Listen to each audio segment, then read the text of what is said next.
Hello guys and welcome to another episode on the history of Ragnum. Last time we left off on the period where the two kingdoms, Marburg and Primors, broke their alliance, and today we're going to talk about the events that took place afterwards. Even though the alliance between the two kingdoms was broken, that still did not mean that there was war. Both nations still enjoyed peace, and there was still trade happening between both nations. Now, that's not to say that there aren't any conflicts between the two kingdoms. One of these conflicts was the conflict of Riveria, for instance. It stayed even after the alliance was broken. Riveria stayed neglected by the kingdom of Mainburg. Now, the main conflict we're going to talk about in this video is the conflict or the incident of the skeleton skull incident.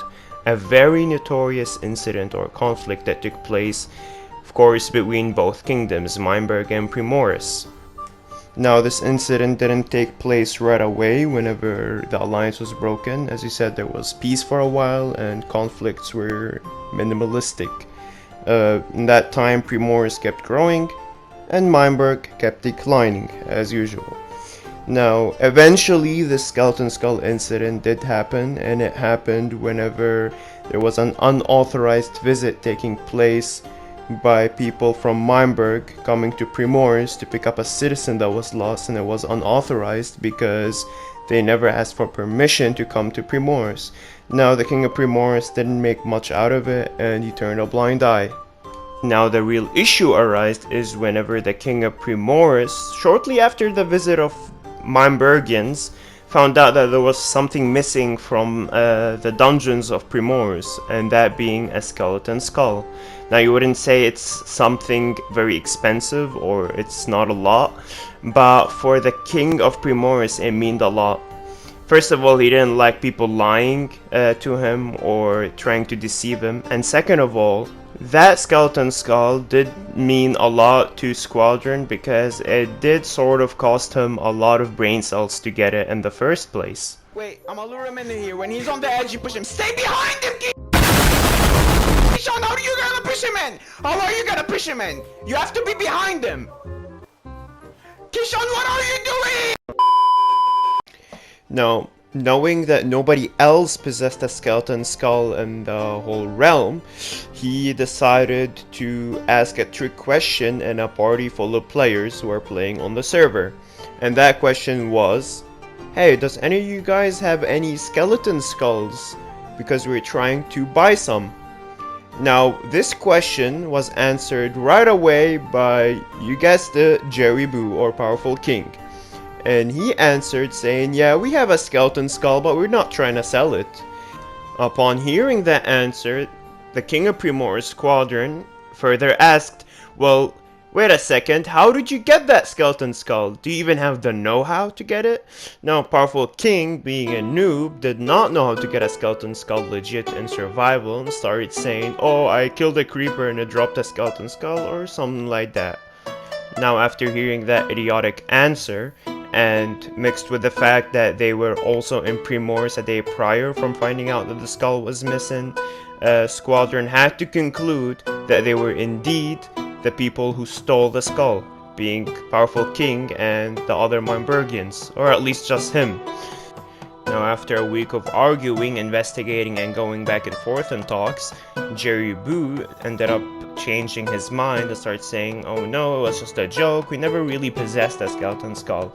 Either ways, that was seen as another attempt to lie in the middle of an investigation, so Primors regardlessly asked for the reparations that were worthy of the skeleton skull, or they were equal in value, and Mainburg refused to pay up.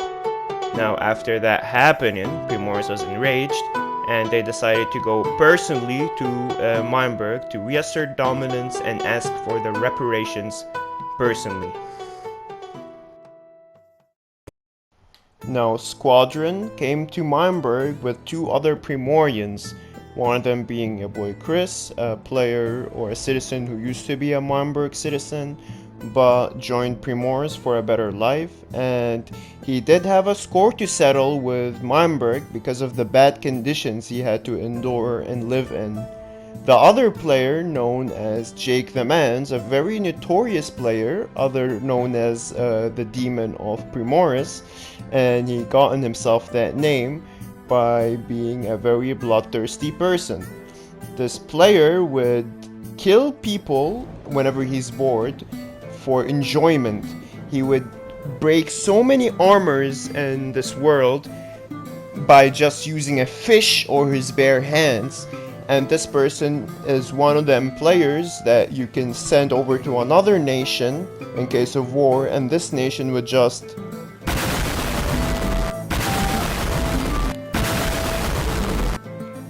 Upon the arrival of these three Primorians, powerful king became very hectic, nervous, and hesitant. He was not willing to cooperate even more, but at the same time he was trying not to get bodied by the Primorians. In the process, he ended up killing some random who was walking around, and Jake the Man saw that as an act of aggression and took that chance to chain kill Jeribu, or powerful king.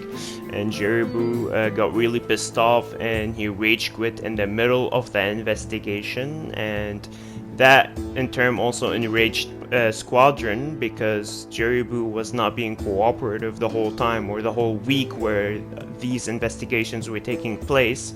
And as a reparation for all the time and the skeleton skull that was wasted, he issued the command for all Primorians to loot whatever is in the public storages of Meinberg.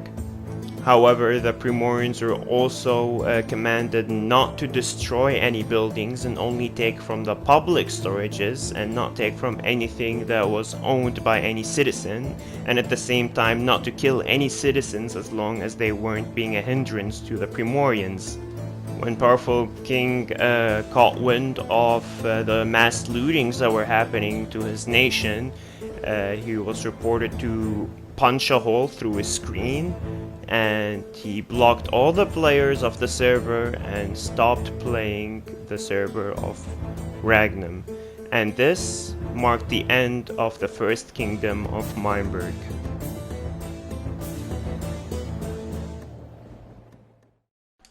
Taking into consideration that the only valuable loot that the Primorians found in Meinberg was a few stacks of dark oak logs and an enchantment table and bookshelves, Primorians were surprised over the collapse of Meinberg afterwards, because that just showed how weak the leadership was and how broke the nation was. Very few diamonds, gold, and iron were found, and there was barely anything to loot in the whole kingdom overall. But that also demonstrated how strong Primoris is, because all they had to do is send over 3 people and a nation collapsed. Now, after this incident, Primoris unfortunately returned to be the lone nation, or the sole nation of Ragnum. That was also against Primoris' ambitions, because they preferred having other nations around to have better deals from external parties. Either ways, these were the times where Primoris grew, and it grew in a way where it ceased to be called the Kingdom of Primoris. It emerged as the Empire of Sorex. This empire was born, and it was the strongest empire to ever exist in Ragnum.